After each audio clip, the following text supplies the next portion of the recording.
की स्टोरी है एक ऐसे राजा की जो हो चुका है अनवर्दी और उसे वापस से वर्दी होने और घर लौटने के लिए सहारा लेना पड़ता है एक होस्ट का। तो hello comic lovers, welcome back to comic Baazi. ये कहानी है आपके और मेरे फेवरेट गॉड ऑफ थंडर की, जिसका नाम है थॉर और इस स्टोरी का नाम है द फर्स्ट थंडर। और इस स्टोरी में टोटल 5 इश्यूज हैं और मेरे 5 इश्यूज अपलोड करने के लिए मुझे आपके सपोर्ट की जरूरत है। इसी के साथ आज का ये वीडियो शुरू करते हैं।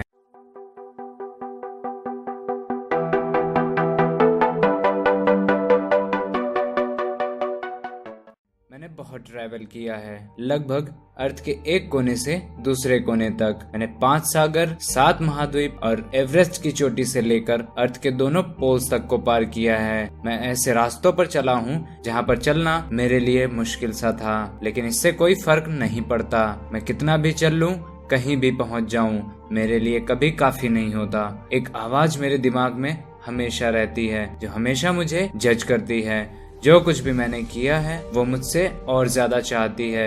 ये मेरे फादर की आवाज है। मैं कुछ भी कर लूं या कुछ भी अचीव कर लूं, उनके लिए कभी काफी नहीं होता। और मुझे अपने घर से निकाल देने के बाद मैं दुनिया का चक्कर लगा रहा हूँ। मेरा नाम है डोनाल्ड ब्लेक और मैं एक फेमस सर्जन हूँ। मेरे पिता ने हमेशा ही कहा है कि इस लाइफ में मैं चीजों की अहमियत नहीं समझ पाऊंगा। एक अजीब से बादल के टुकड़े की ओर डोनाल्ड देखते हुए कहता है, पता नहीं ये कौन सी बला है, आखिर ये है क्या जो मुझे सोचने पर मजबूर कर रही है। और तेज हवाओं के साथ बारिश होने लगती है। डोनाल्ड केव की तरफ दौड़ते हुए कहता है, कम से कम यहाँ पर एक केव तो है जो बहुत दूर नहीं है, और ये जो भी बदलाव मौसम में आए हैं उतनी ही जल्दी ये ठीक भी हो रहे हैं। और इसी के साथ सीन शिफ्ट होता है और हमें एयरक्राफ्ट जैसा कुछ दिखाई दे जाता है। डोनाल्ड उस गुफा में जैसे ही जाता है वहाँ पर एक कपल पहले से ही होता है। तो डोनाल्ड कहता है, अचानक से आने के लिए माफी चाहता हूँ, पर ऐसी बारिश तो अमेजन में ही होती है, यहाँ नॉर्वे में तो नहीं। कपल में से लड़का कहता है, तुम्हारे बोलने के तरीके से लग रहा है कि तुम अमेरिकन हो। डोनाल्ड कहता है, नहीं, मैं न्यूयॉर्क में पैदा हुआ और वहीं बड़ा हुआ हूँ। कपल में से लड़की कहती है, क्या तुम मैनहट्टन से हो? और क्या तुमने फैंटास्टिक 4 को देखा है या तुम रीड रिचर्ड से मिले हो?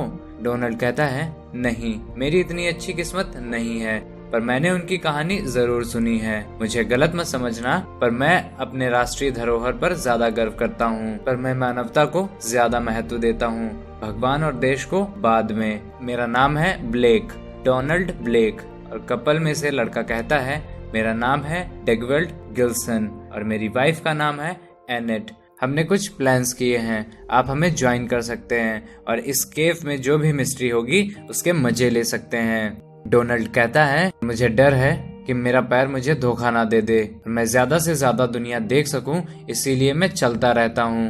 क्या तुमने देखा कि बारिश बंद हो गई है? डेगवर्ल्ड एक पत्थर के सहारे खड़े होकर कहता है, देखो आसमान कितना साफ है। सर्दियां बहुत ही खराब होती हैं जबकि गर्मी बहुत ही खूबसूरत होती है। ब्लेक आसमान की तरफ इशारा करते हुए कहता है, ये तुम्हारा नॉर्मल मौसम नहीं था, मैं जानता हूँ। और इतने में ही जिस पत्थर के सहारे डेगवेल्ड खड़ा होकर बातें करता है वो एकदम से पीछे मुड़ता है और अपनी साइन लैंग्वेज में कहता है, बेवकूफ, तुम मुझ पर से अपना हाथ हटाओ। डेगवेल्ड उसे देखकर डर जाता है। ब्लेक कहता है, डेगवेल्ड, तुम एनेट को लेकर धीरे धीरे केव में जाओ, वो जगह तुम दोनों के लिए सही है, और भागने के लिए तैयार रहना।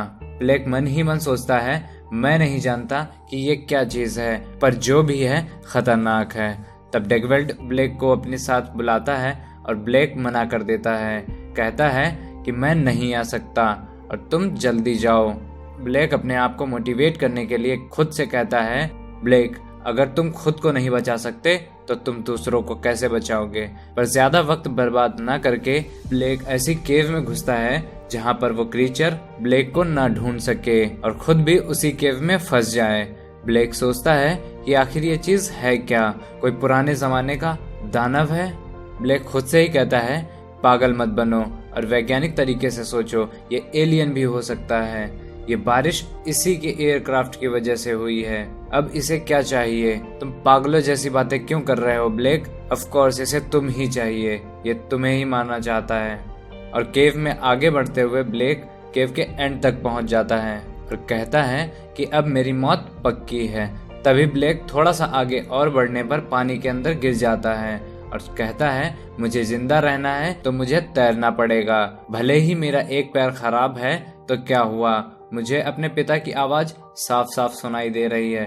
आखिर वो तैरता हुआ किनारे तक पहुंच ही जाता है और कहता है, भगवान ने मुझ जैसे इंसान पर दया दिखाई, पर ये आवाज मुझे अब भी जज कर रही है कि तुम्हें क्या लगा, तुम स्पेशल हो, कभी कुछ नहीं कर सकते तुम। और इन सब बातों को अवॉइड करके ब्लेक जैसे ही अपनी छड़ी की ओर बढ़ता है, वो देखता है कि उसकी छड़ी एक लकड़ी के साधारण से टुकड़े में बदल चुकी है। उसने छड़ी को उठाया और देखा कि उसमें तो कुछ पकड़ने के लिए है ही नहीं। वो बहुत ही परेशान होता है और उसे अपने पिता की आवाज अब भी सुनाई दे रही थी, जो कह रही थी, तुम बिल्कुल बेकार हो, तुम्हारी पढ़ाई लिखाई सब बर्बाद गई, तुम अकेले ही मरोगे, तुम्हें तो कोई प्यार भी नहीं करता। ये सब सुनते सुनते वो परेशान हो गया था और चिल्लाकर अपनी छड़ी को जमीन पर पटकता है और कहता है, चुप हो जाओ।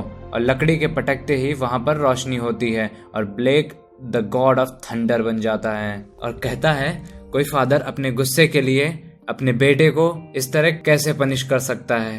पिताजी, आपका ये तिरस्कार मुझे गर्व से भरा बनाने के लिए ही काफी है और आपको मुझ पर गर्व होगा, पर आप मुझे एसगार्ड से मत निकालिए। पिताजी, आखिर आपने अपने बेटे को ही क्यों त्याग दिया।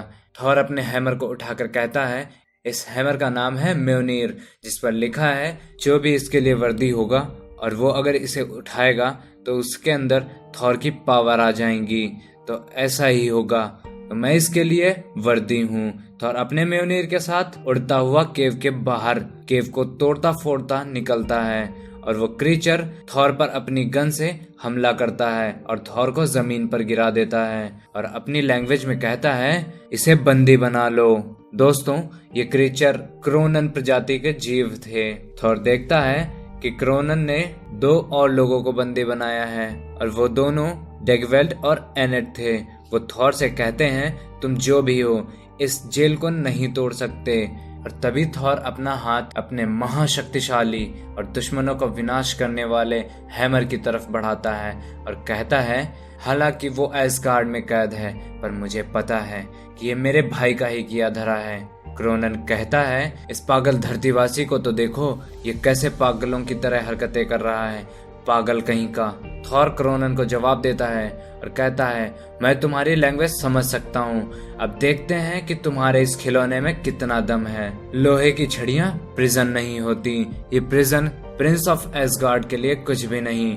और इतना कहते ही थॉर प्रिजन को तोड़ देता है और क्रोनन कहता है, इस नमूने को पकड़ो, ये भागने ना पाए।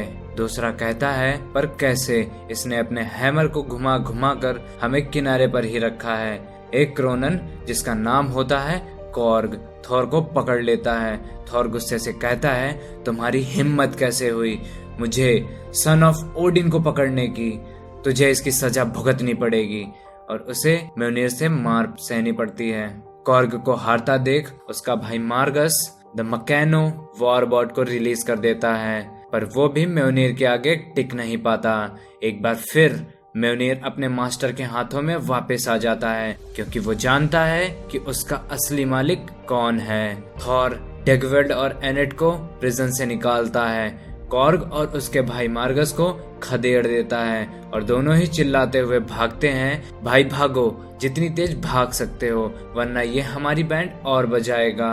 हमारी इस हार के लिए पिताजी बहुत गुस्सा करेंगे। इसी बीच लड़ाई के चलते एनेट को एक पत्थर का टुकड़ा लग जाता है और वो खाई में गिर जाती है, पर वो किसी तरह वहां पर लटकी होती है और हेल्प हेल्प चिल्लाती है। थॉर जैसे ही उसे बचाने के लिए अपने हाथ को आगे बढ़ाता है, थॉर तुरंत ही अपने ख्वाबों में खो जाता है, जैसे कि उसे किसी ने मैनिपुलेट किया हो।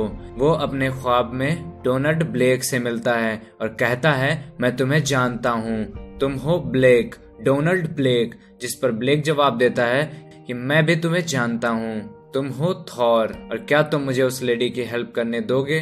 थॉर कहता है, ठीक है। थॉर डोनाल्ड का शरीर छोड़ देता है और डोनाल्ड ब्लेक अब डोनाल्ड ब्लेक था। उसने एनेट की जान बचाकर दोनों को सेफली वहां से निकाला।